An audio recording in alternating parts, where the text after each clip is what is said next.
हमारे चैनल से जुड़ने के लिए यूट्यूब पर आसान तफसीरे कुरान सब्सक्राइब करें। अस्सलातु वस्सलामु अलैका या रसूल अल्लाह, अस्सलातु वस्सलामु अलैका या हबीब अल्लाह, अस्सलातु वस्सलामु अलैका या नूर अल्लाह सल्लल्लाहु तआला अलैका वसल्लम। अल्लाहुम्मा अफ्तह अलैना हिकमतक वंशुर अलैना रहमतक या ज़ल जलालि वल इकराम। अऊज़ु बिल्लाहि मिनश शैतानिर रजीम, बिस्मिल्लाहिर रहमानिर रहीम।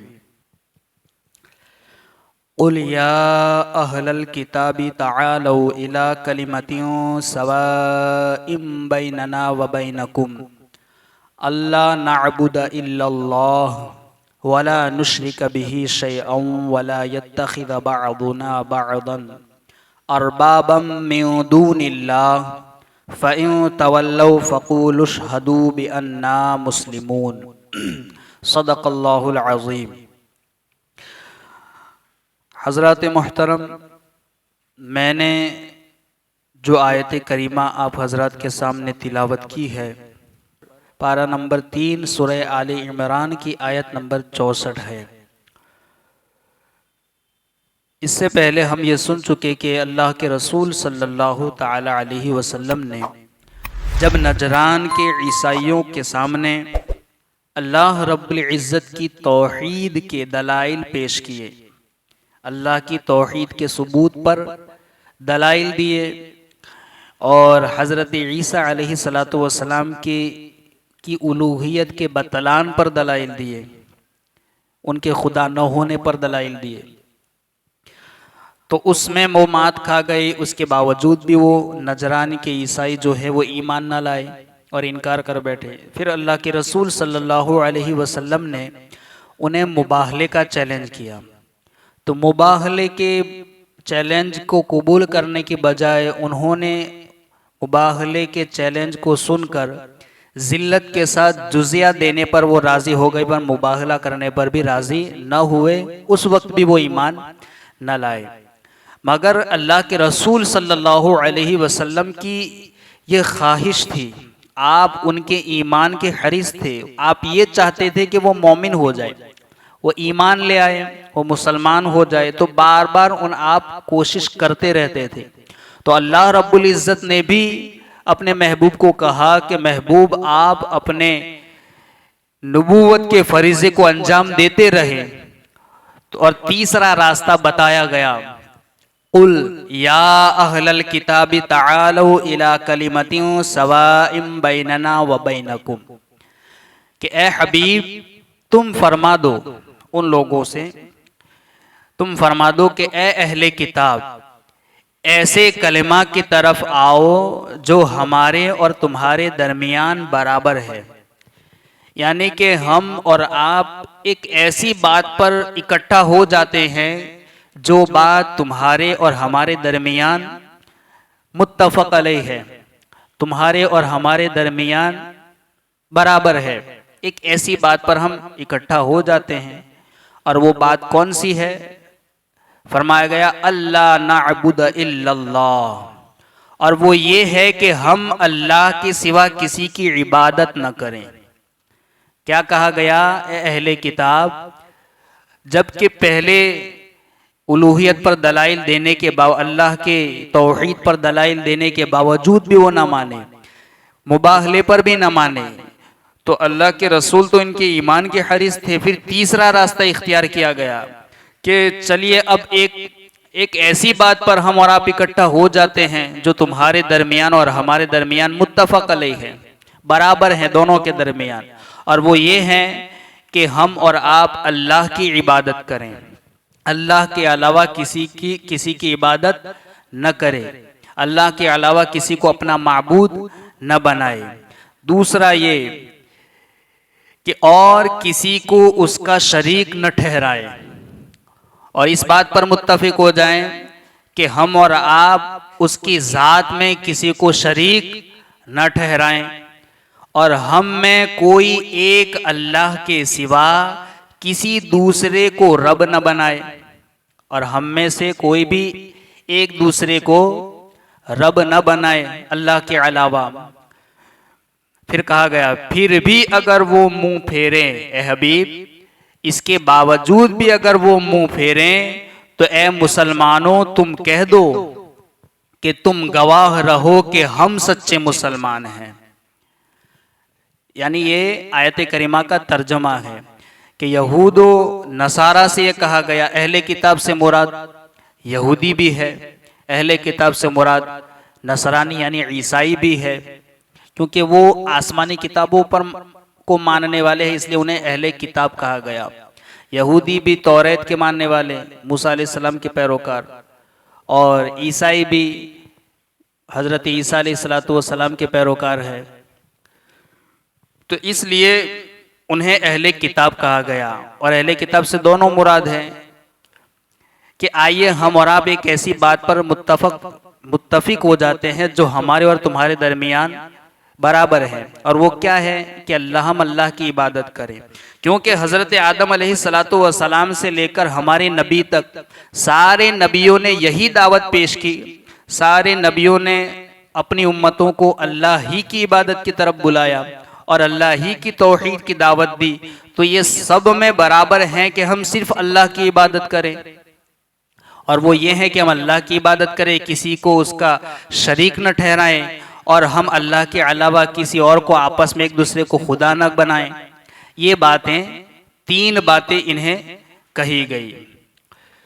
अहले किताब को तीन चीजों की तरफ दावत दी, इस आयत में तीन चीजों की तरफ दावत दी। पहली कि ये अल्लाह अज़्ज़ व जल के सिवा हम किसी की इबादत न करें, अल्लाह के सिवा किसी की इबादत न करें, ये पहली दावत।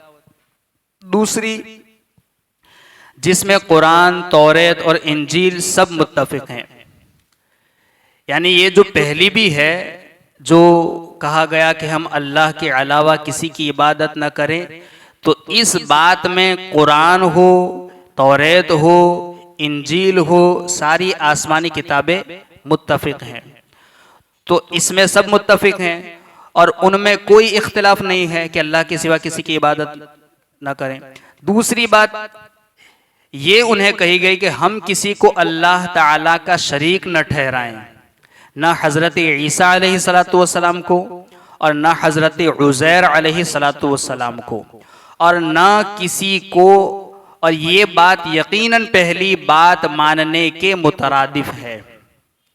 यानी पहली बात जो कही गई कि हम अल्लाह के अलावा किसी को अपना माबूद न बनाए, तो दूसरी जो बात कही गई कि हम अल्लाह के अलावा किसी को अपना शरीक, किसी को अल्लाह का शरीक न बनाए, न तो हजरत ईसा को बनाए, न हजरत उज़ैर अलैहिस्सलाम को शरीक बनाए, क्योंकि ये पहली के मुतरादिफ है। और तीसरी बात ये कही गई कि हम में से कोई किसी को अपना रब न बनाए, क्योंकि यहूदी आपस में, या जो नजरान के ईसाई थे, वो अपने पादरियों को और बड़े बड़े पेशवाओं को या उनकी बातों को रब की बातों का दर्जा देते थे। यानी हक अल्लाह रब्बुल इज़्ज़त की बात का जो दर्जा होता है, अल्लाह के हुक्म का, तो वो उन पादरियों की बात को भी वही दर्जा देते थे। इसलिए कहा गया कि न हम आपस में एक दूसरे को खुदा बनाएं या खुदा का दर्जा दें। और ये इसलिए कहा गया कि यहूदी जो थे वो हजरत उज़ैर अलैहिस्सलाम को इब्नुल्लाह कहते थे, ईसाई जो थे वो हजरत ईसा अलैहिस्सलाम को इब्नुल्लाह कहते थे। तो इसलिए उन्हें कहा गया कि हम और आप न एक दूसरे को खुदा बनाएं, आपस में एक दूसरे को खुदा ना बनाएं। बात समझ में आ रही है? तीन चीजों का इन्हें हुक्म दिया गया।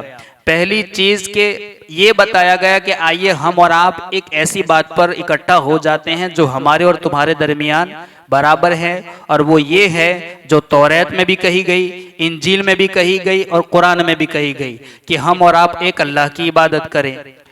दूसरी बात ये जिसमें हम सब मुत्तफिक हैं कि हम उसकी ज़ात में किसी को शरीक न ठहराएं।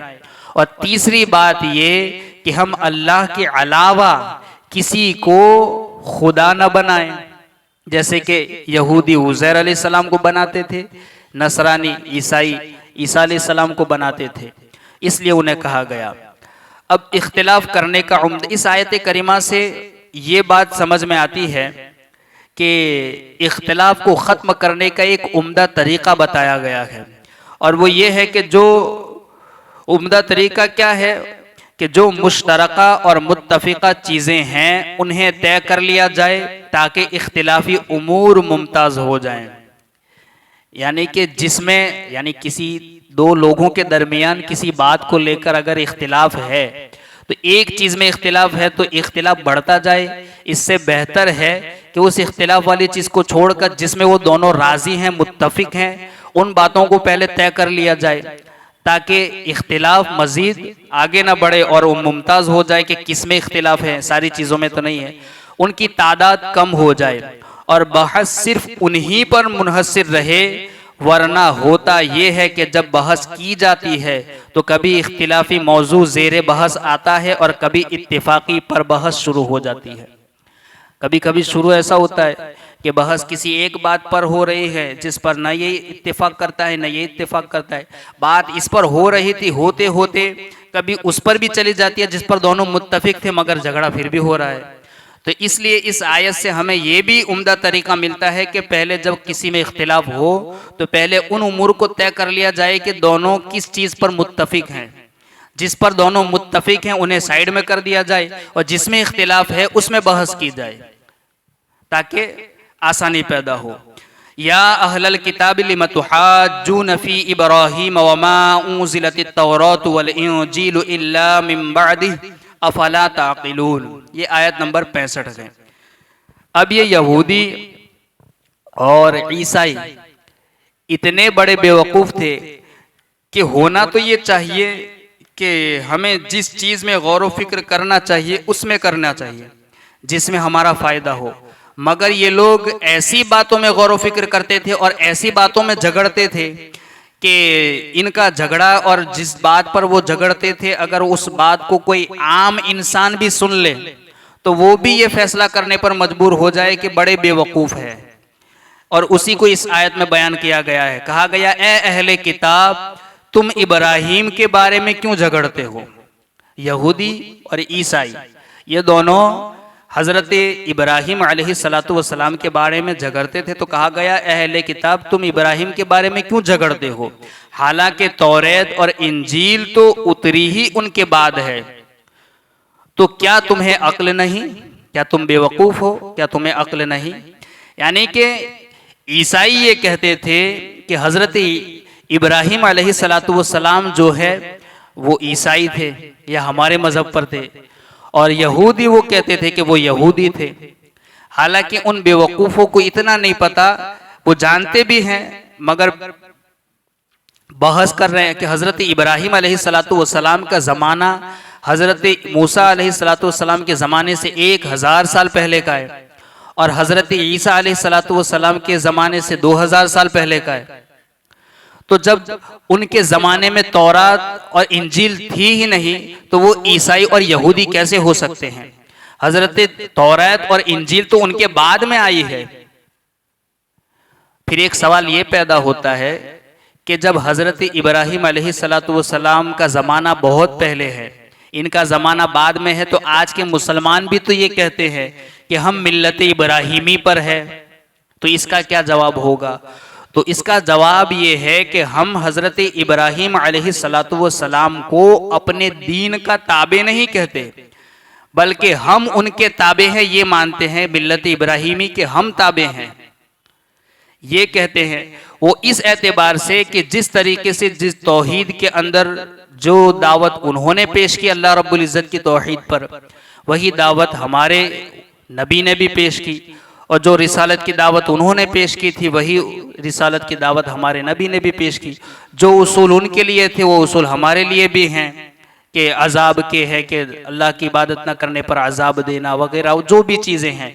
तो इस एतबार से हम कहते हैं कि हम भी मिल्लत इब्राहीमी ही पर है।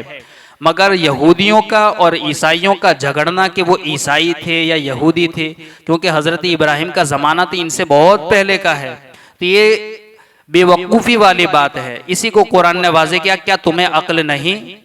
नजरान के ईसाइयों और यहूदियों के उलमा में हज़रत इब्राहीम अलैहिस्सलातु वस्सलाम के मुतालिक मुनाजरा हुआ।